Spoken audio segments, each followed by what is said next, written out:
uma cientista, ou melhor, uma jovem cientista que descobriu o mundo da pesquisa com 14 anos. E é sobre isso que eu vim compartilhar com vocês hoje, sobre educação, sobre ciência e como um projeto de pesquisa começado na escola foi capaz de abrir as portas do mundo para mim e me mostrar coisas que eu jamais imaginei vivendo. Mas a minha história com a pesquisa, ela começa em 2010, quando eu tinha 10 anos. Em 2010, a minha mãe faleceu de câncer e eu era uma criança. Então, em mim surgiu aquele sonho: eu vou me tornar uma cientista e descobrir a cura do câncer. Mas nessa mesma época, várias coisas aconteceram e meu pai não podia morar comigo porque ele trabalhava muito e eu fui morar com outras pessoas. E esse sonho foi meio que ficando de lado. Aos 14 anos, eu tive que me mudar para a casa de uma tia e foram meses difíceis de transição. E aí eu decidi me dedicar a esse sonho de criança que começou por conta da minha mãe. E eu resolvi que eu ia me tornar uma cientista. Nessa mesma época, eu conheci um cara que transformou a minha vida. O nome dele é Fábio Bruschi e ele foi meu professor de biologia. O Fábio Bruschi, ele me ensinou como ser uma pesquisadora e como ver a pesquisa na prática. E ao mesmo tempo ele me apresentou aquilo que mudaria completamente a minha visão sobre as coisas, a ciência. Aos 15 anos eu já tinha ingressado em uma universidade de Londrina com tão pouca idade como uma pesquisadora júnior desenvolvendo um projeto de pesquisa. E depois de 5 anos sem morar com meu pai, eu e ele decidimos morar juntos. E não foi nada fácil, porque a gente não se conhecia mais, tinha muitos conflitos, mas mesmo assim a gente decidiu continuar. E eu me esforçando para que eu não desistisse da pesquisa e nem desse estágio que eu tinha conseguido. Aos 17, eu já era a primeira e única pessoa da América Latina a chegar na final da competição de jovens cientistas da Google nos Estados Unidos. E a primeira mulher brasileira a participar 3 vezes consecutivas da maior feira de ciências do mundo, a Intel ISEF.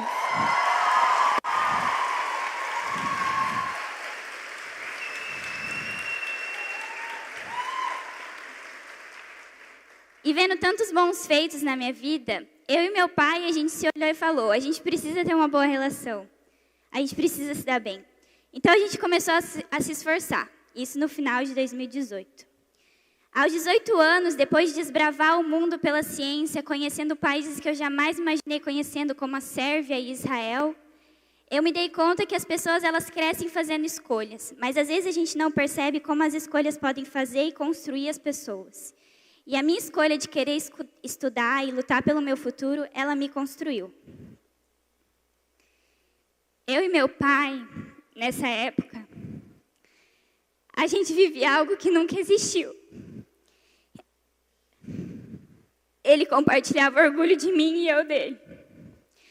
As minhas conquistas eram as conquistas dele.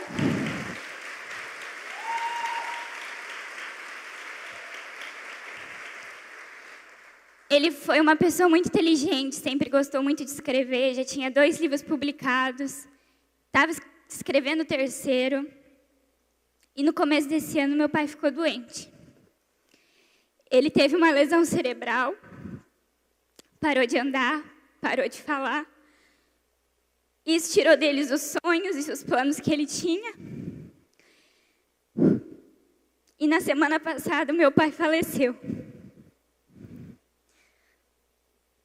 E eu digo que a minha escolha de querer estudar me moldou, porque se não fosse por ela, eu não estaria aqui agora, falando com vocês.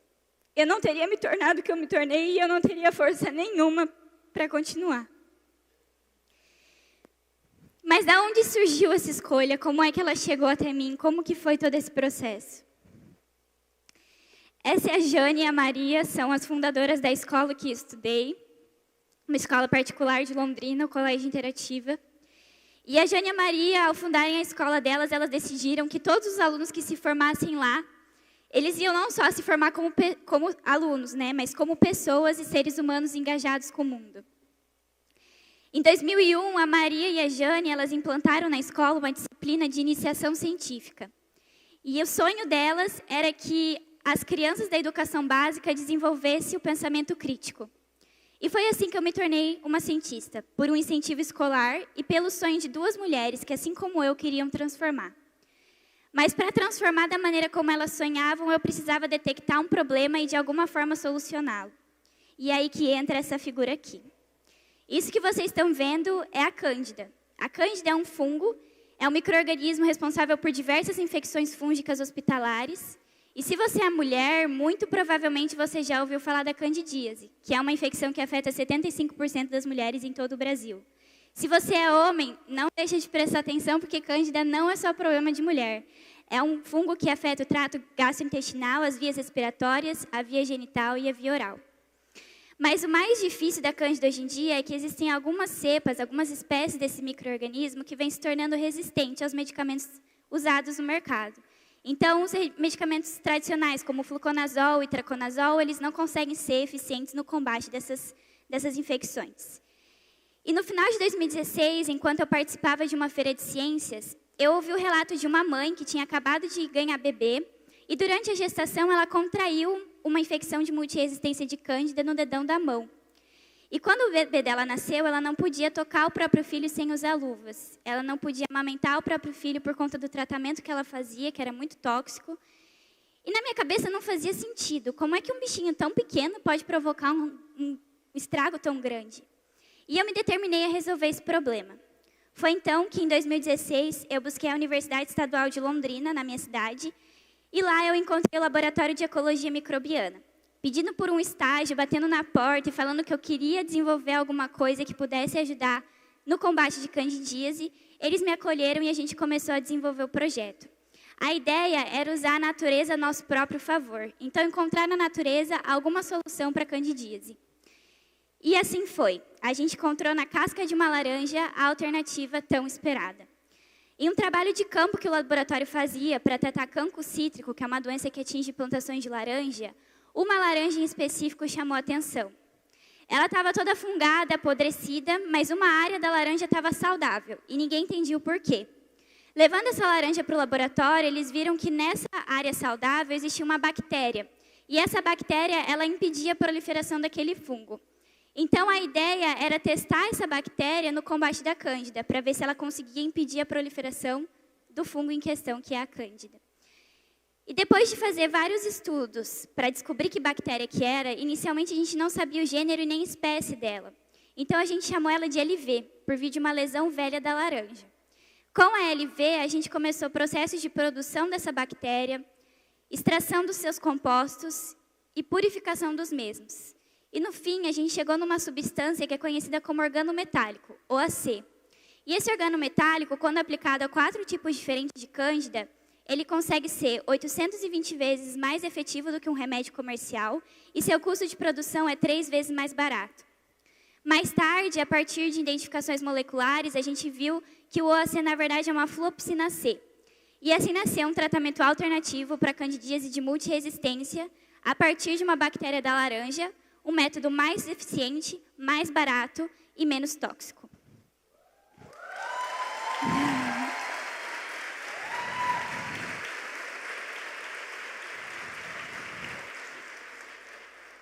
Eu defendi essa ideia para o mundo. Eu levei a viabilidade dessa alternativa para doutores e pesquisadores renomados mundialmente.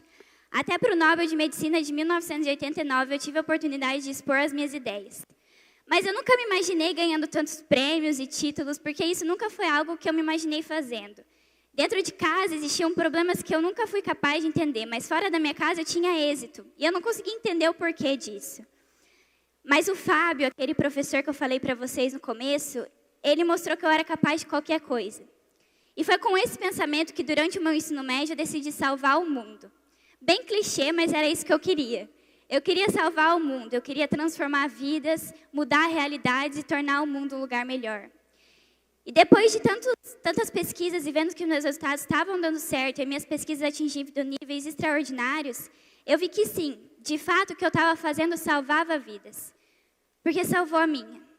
Se não fosse pela ciência, eu teria desistido. Se não fosse pela pesquisa, pela educação e pelo estudo, eu teria largado tudo. Mas a educação me fez persistir, me fez uma pessoa resiliente. Tão resiliente que no início desse ano eu fui aprovada em 2 universidades americanas, a University of New Hampshire e a Alma College. E eu posso garantir para vocês que esse Brasil está cheio de Maria Vitórias. Maria Vitórias com problemas ainda piores que os meus, vinda de realidades ainda piores. Mas são Maria Vitórias cheias de ideias, jovens com sede pelo aprendizado. Mas eles estão esperando por algum educador, por algum professor que olhe para ele e acredite nele, da mesma forma que o Fábio fez comigo. Esse jovem está na sua escola, esse jovem está do seu lado, esse jovem está na sua roda de convivência, mas ele está esperando por alguém que acredite nele.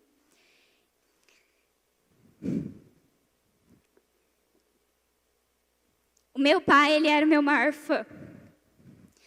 Só ele entendia o meu esforço, a minha dedicação e tudo que eu abri mão pela ciência e pelos meus estudos. E ele me dizia uma coisa que eu nunca acreditei. Mas ele me falava que o mundo ia ser pequeno para mim. E hoje, depois de perder a minha mãe, depois de perder o meu pai, passar por tudo que eu passei, conquistar tudo que eu conquistei, eu posso garantir para vocês que o mundo é pequeno para quem acredita que pode transformar. Eu tenho 1,60 m, eu sou pequena, eu tenho 19 anos, mas eu acredito que eu posso fazer a diferença, e isso é suficiente, não precisa de mais nada. Eu nunca fui a melhor da minha sala, nunca tirei as maiores notas da minha sala, muito pelo contrário, mas o meu esforço e minha dedicação me fizeram chegar onde eu cheguei. E eu acredito na educação, eu acredito que a educação é a solução para o nosso mundo, e não essa palhaçada que está acontecendo agora.